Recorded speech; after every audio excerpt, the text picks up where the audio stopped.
it really kind of is a brand new song. It's just kind of based on a slightly older recording that we added and massaged and checked it when we were all done with the mix.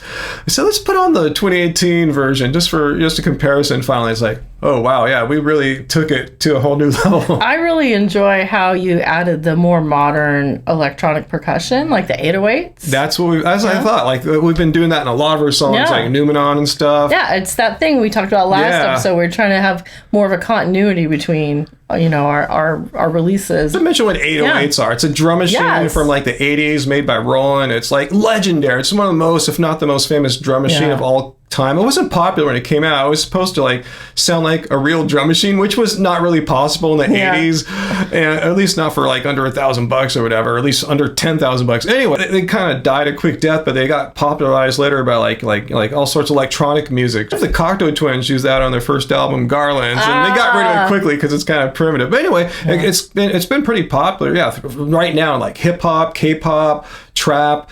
R&B.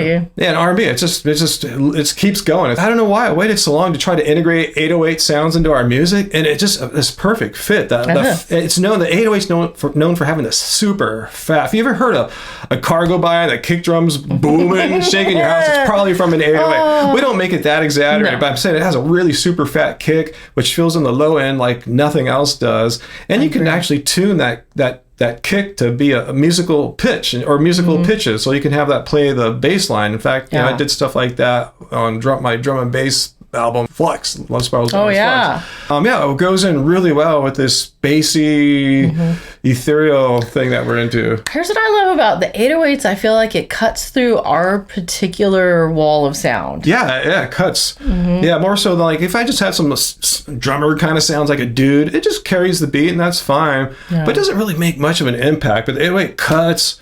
You feel it, the 808's there. And the hi-hats, too. I think that the hi-hats, you can hear them well, even despite, the female voice and the electric guitar with, like all the reverb and delay. You can still really hear and feel the percussion, and it helps to gently propel the songs, which is what we need. We need gentle propulsion in our songs. Yeah. We're not like Led Zeppelin or whatever. Yeah.